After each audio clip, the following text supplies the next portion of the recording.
Je suis docteur Diamana, je suis bien médecin-chercheur. Au sein du laboratoire Nature Santé, nous avons eu pour vocation d'axer nos travaux de recherche sur les pathologies déclarées incurables par la médecine dite classique. Euh, non pas par défiance, j'insiste dessus, mais dans une option, une notion de complémentarité pour contribuer au bien-être de l'ensemble de la population. Vous êtes sans ignorer que le développement d'un pays passe par la contribution de chaque citoyen, chaque habitant de la nation. Une dizaine d'années. Et donc, ces pathologies dites entre guillemets incurables par la médecine dite classique se constituent un obstacle pour l'épanouissement individuel, collectif, donc de la nation.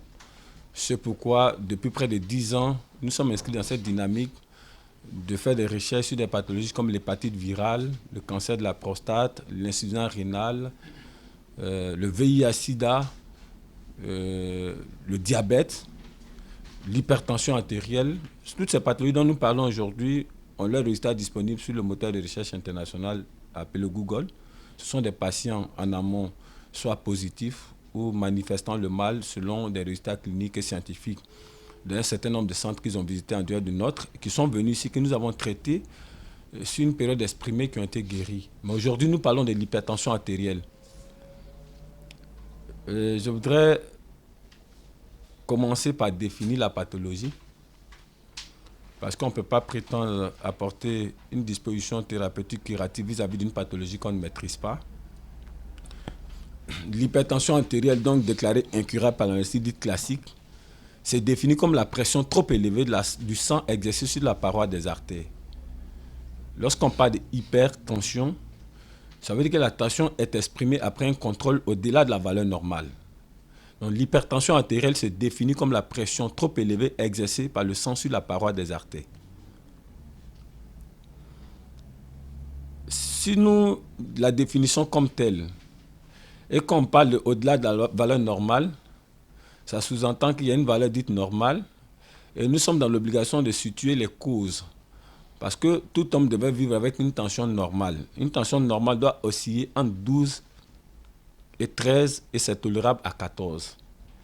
Lorsqu'un sujet excède 14, surtout au niveau de la prise de la tension avec le chiffre minima, c'est-à-dire le chiffre qui vient après le chiffre principal, qui vient à droite, on parle d'hypertension artérielle.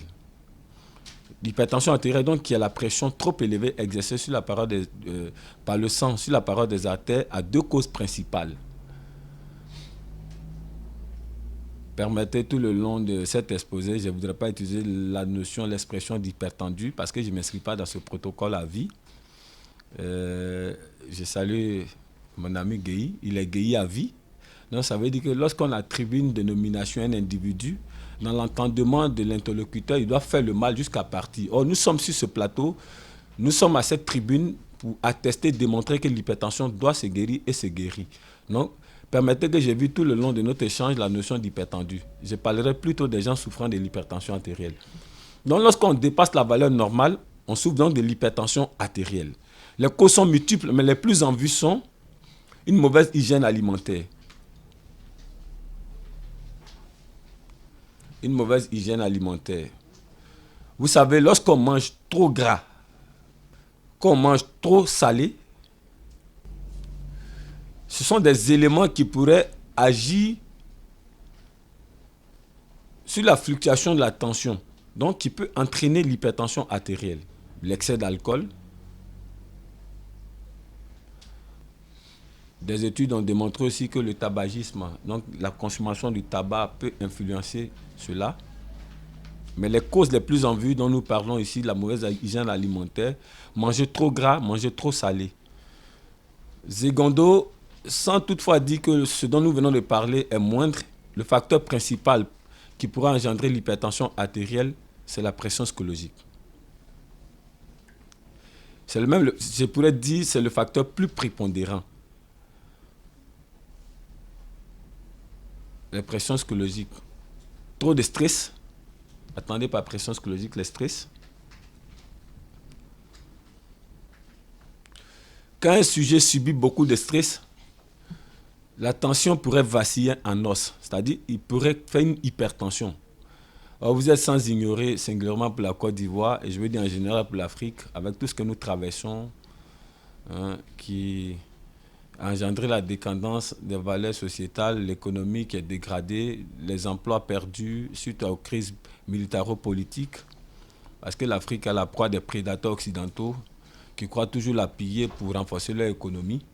Donc, quand il y a ces crises à répétition, que des entreprises sont obligées de mettre clé sous paillasson, et que donc ces sujets employés de ces entreprises se voient perdre leur emploi, donc je veux dire la manne nécessaire pour le quotidien de leur famille, un père de famille en face de 3 4 enfants incapable de les scolariser, ou un père de famille incapable d'assumer le quotidien parce qu'il n'a plus un revenu, je veux dire stable, pourrait souffrir de l'hypertension artérielle.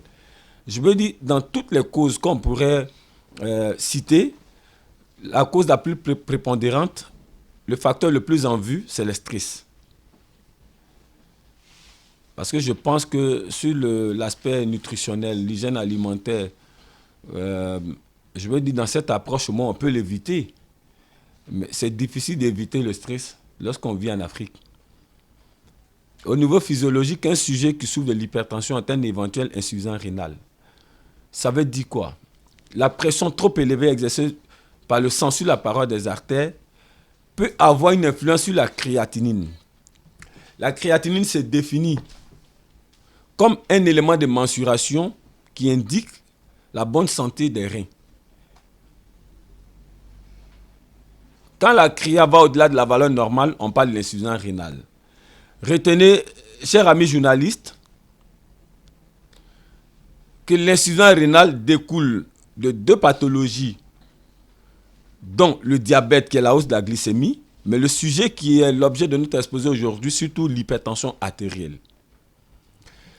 Sur 100 patients que je reçois dans mes locaux, qui viennent en consultation pour des cas d'insuffisance rénale, qui donc font des dialyses, ou bien n'ont pas encore fait de dialyse, lorsque nous les recevons, que nous prélevons les ratios de consultation, ce sont 15 souffrent de l'insuffisance rénale à la suite de l'hypertension artérielle. Donc l'hypertension artérielle est l'une des causes principales pour connaître l'insuffisance rénale. De ce pas-là donc, vous venez de découvrir que la conséquence de l'hypertension artérielle, c'est l'insuffisance, l'une des conséquences, parce que ce n'est pas la seule, c'est l'insuffisance rénale. Que ce soit sur un sujet mâle ou un sujet femelle, que ce soit l'homme ou la femme. Au point de vue andrologique, c'est-à-dire singulier à l'homme, sexe masculin, il pourrait connaître un dysfonctionnement érectile. Parce que la pression trop forte exercée par le sang sur la paroi des artères va affecter les nerfs. Or, en andrologie, l'érection sous-entend un regroupement des nerfs qui s'étendent en vue d'une pénétration. Or, si donc les nerfs de Dr Diamana sont affectés à la suite d'une pression trop élevée du sang exercée sur la paroi des artères, ces nerfs donc étant affectés, les nerfs de Dr Diamana seront dans l'incapacité de se regrouper et s'étendre en vue d'une pénétration convenable. Donc, Dr Diamana pourrait souffrir d'un dysfonctionnement érectile. Donc, en andrologie, nous sommes d'accord dans nos études que l'hypertension artérielle peut engendrer un dysfonctionnement érectile. À première vue, l'érection molle. Si le sujet n'a pas une bonne appréciation de son état physiologique, pour rencontrer un praticien de la médecine pour le sortir de ce mal, au-delà de l'érection molle, il peut faire une faiblesse sexuelle ou au pire des cas, arriver à l'impuissance sexuelle. Je préfère le préciser parce que des facteurs, je veux dire, métaphysiques sont souvent mis en exergue. Quand un sujet fait une impuissance sexuelle en Afrique, vous savez, l'Afrique s'accommode de tous ces facteurs-là, mais il est scientifiquement démontré que lorsqu'un sujet fait une hypertension artérielle trop élevée, de l'érection molle à la faiblesse sexuelle, il peut aboutir à une impuissance sexuelle s'il ne se traite pas. Parce que nous sommes tous d'accord ici, après l'exposé liminaire, que l'hypertension artérielle, c'est quand le sang fait une pression trop élevée sur les artères. Or, les artères ici les nerfs seront affectés et le sujet serait dans l'incapacité de faire une érection normale, donc incapable de satisfaire son épouse. Ça, c'est au point de vue andrologique. Mais généralement, que ce soit chez l'homme ou la femme, l'hypertension entraîne les troubles de vue. L'hypertension artérielle entraîne les douleurs lombaires très atroces que les gens appellent par abus de langage modéré. Ce n'est pas une expression appropriée. Il faut dire, on parle de douleurs lombaires. L'hypertension donc peut entraîner les douleurs lombaires chez l'homme comme chez la femme. c'est souvent, si on le qualifie de tueur silencieux, ça veut dire qu'il est difficile pour le citoyen lambda d'appréhender les signes cliniques en vue d'aller vers un praticien pour éradiquer le mal. C'est pour ça souvent, quand les gens font le mal, ils arrivent à un stade terminal avant de découvrir ou bien de rencontrer un praticien. Lorsque l'hypertension artérielle va se manifester, le sujet va faire des vertiges très prononcés. Il va faire des céphalées, attendez par céphalées, des maux de tête très violents. Le sujet va faire une perte d'équilibre. Il va faire des fourmillements dans les bras, dans les pieds. Il a l'impression que quelque chose, pour parler dans un français approximatif pour qu'on me comprenne mieux, c'est que les patients disent quand ils viennent nous rencontrer, il a l'impression que quelque chose marche dans ses doigts, dans ses pieds.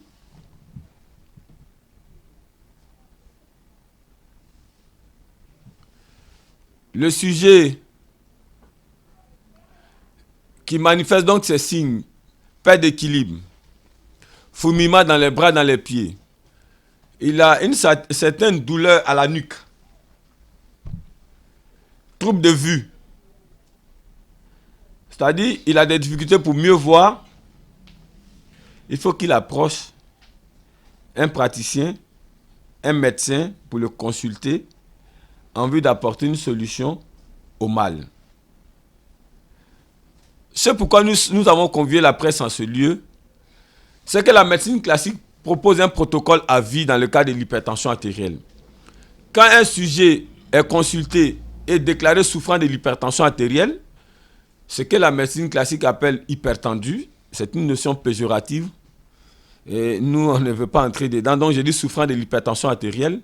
La médecine dite classique propose un protocole à vie.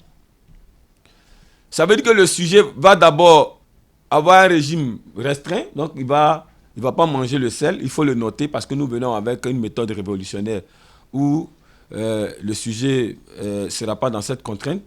Secondo, on va lui donner des traitements, je ne saurais citer des noms pour ne pas faire de publicité, mais surtout la déontologie, la science ne nous autorise pas à le faire, donc je ne citerai pas des noms de certains produits de la médecine, de l'officine classique qui sont prescrits, mais quelle que soit la dénomination du produit, le traitement est à vie.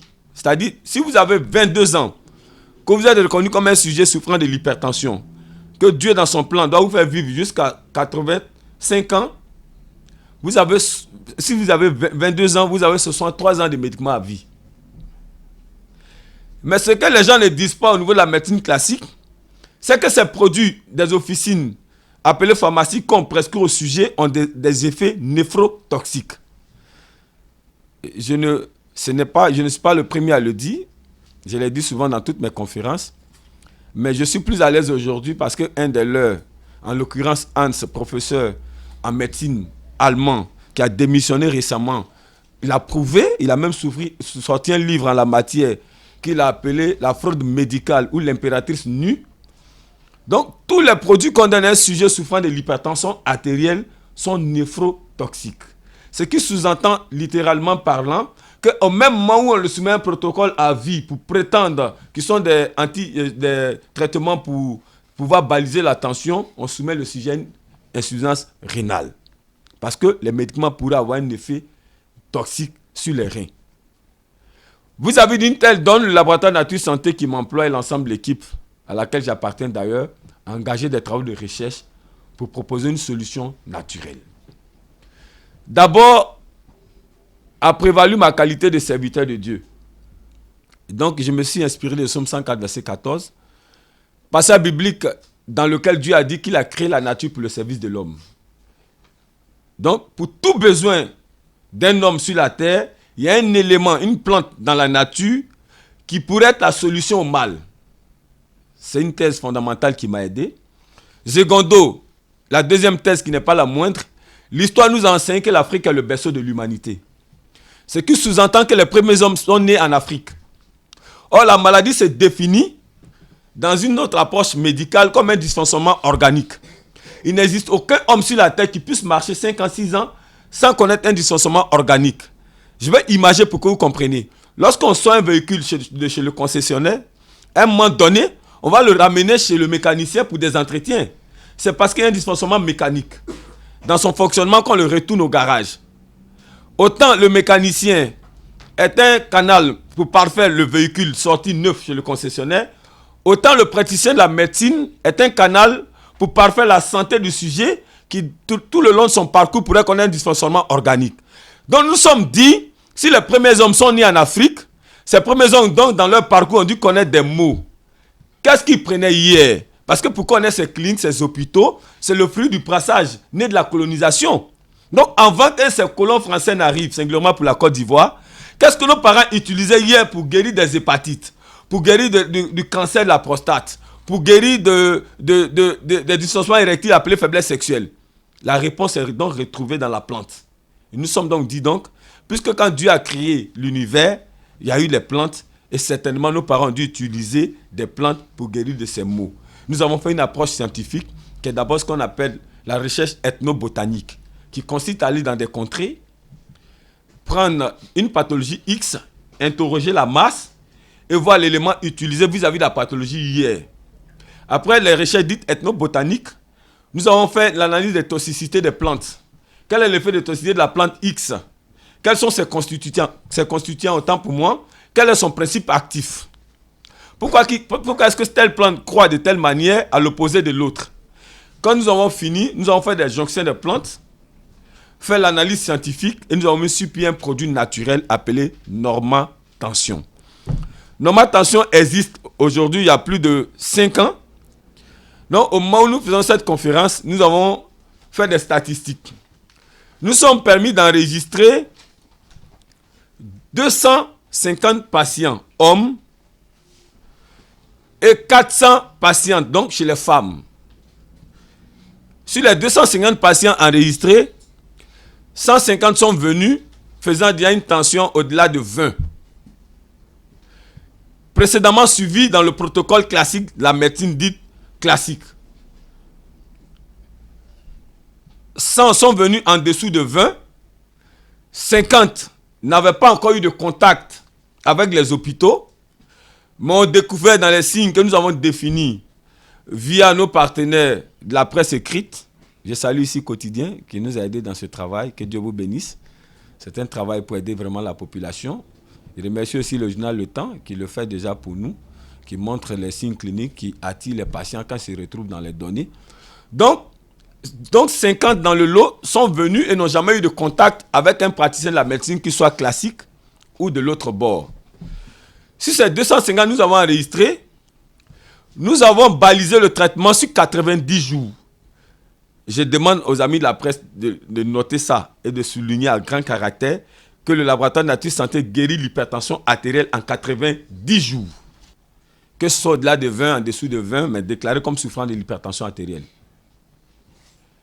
Dans le lot de personnes reçues, dont témoignage a été déjà publié d'ailleurs une fois par le journal Le Temps, signé d'ailleurs par l'enquête de M. Guéhi, un sujet parmi eux souffrait de l'insuffisance rénale. En l'occurrence, M. Saint-Poré, les éléments sont disponibles sur le moteur de recherche international, vous pourrez vérifier. Il souffrait déjà de l'insuffisance rénale. Donc, au-delà du traitement pour stabiliser la tension, qu'on a aussi traité pour guérir de l'insuffisance rénale. Ces ratios avant-traitement, appelés résultats de biologie, de biochimie sanguine, la CRIA, il tenait ça en main, ça est sur le moteur de recherche international. Le résultat après traitement aussi disponible, donc guéri de l'hypertension et guéri de l'insuffisance rénale. Le nombre que nous déclarons qui n'est pas dans le lot des personnes guéries ont abandonné faute de moyens financiers. Parce que 3 mois de traitement, ça équivaut entre 12 et 15 bouteilles. Et la bouteille est vendue à 25 000 francs CFA. Vous êtes sans ignorer qu'un labo comme le nôtre qui n'a pas de soutien étatique, qui doit investir pour faire des recherches, ne peut se relancer dans son travail qu'en amortissant sur ses produits vendus. Nous serons très heureux si demain des gens nous accompagnent, ça va influencer les coûts. Mais je veux dire, le facteur coût a été un obstacle pour ces 9 qui donc pendant le traitement ont arrêté. Mais les 241 personnes déclarées guéries donc sur une période de 90 jours. Mais la révolution a souligné, c'est que dès l'entame du traitement avec le laboratoire Nature Santé, dès que vous prenez une Normatension, Dr Diamana, vous consommez le sel. Or, au niveau de la médecine classique, non seulement le traitement à vie, mais le sujet est interdit de manger le sel. Chez nous, nous sommes ce samedi 14 novembre 2015, nous recevons M. Diamana en consultation. Il souffre de l'hypertension. Dès que nous percevons de ma tension, M. Diamana, dès qu'il le prend, il mange le sel. Il est même conseillé de manger salé avant de prendre le traitement. Donc la nourriture précède le traitement. Donc ça veut dire déjà que ce facteur-là est un avantage pour la population. Nous voulons donc dire à l'ensemble du monde, parce que je vois aujourd'hui, avec la technologie qui est développée, les journaux se retrouvent de l'autre côté, parce que vous êtes vendus en ligne. Donc nous informons l'ensemble de l'humanité qu'on peut guérir de l'hypertension artérielle en 3 mois si on choisit le protocole biomédicinal conçu par l'équipe de Dr Diamana, qui, après près de 10 ans de recherche sous toutes ses formes, a mis sur pied ce produit. J'invite donc l'ensemble de la population, sans toutefois rejeter de la main les conséquences sociétales, parce que quelqu'un qui est affecté sexuellement, il aura une pression psychologique perpétuelle. Rentrer chez soi devient difficile, qu'on n'est pas à même de satisfaire son épouse. En même temps, il devient un sujet non productif en société. S'il était dans une entreprise privée, même chez l'État. Parce que lorsque, je crois bien, on a des difficultés dans son foyer, on ne peut plus être productif en société. Donc les conséquences sont multiples. Et ont même un impact économique. Quelqu'un qui fait une hypertension, qui donc va faire une insuffisance rénale, son employeur ne peut rien entendre de lui. Si ce n'est de négocier pour liquider ses droits. Or, s'il était une valeur ajoutée pour la société qui l'emploie, vous voyez le manque en gagner très énorme qui va être manifeste pour la société qui l'employait. Donc l'hypertension artérielle a une conséquence très néfaste sur la société. Elle est qualifiée de tueur silencieux. Mais nous sommes venus sur ce plateau pour dire, aujourd'hui, il y a une solution naturelle pour guérir de l'hypertension artérielle en 90 jours. Et la solution a été découverte par Dr Diamana et l'ensemble de l'équipe qui l'accompagne. Elle s'appelle Normand Tension, produit 100% nature, disponible dans l'ensemble de nos agences, mais aussi à l'extérieur de la Côte d'Ivoire via nos représentations.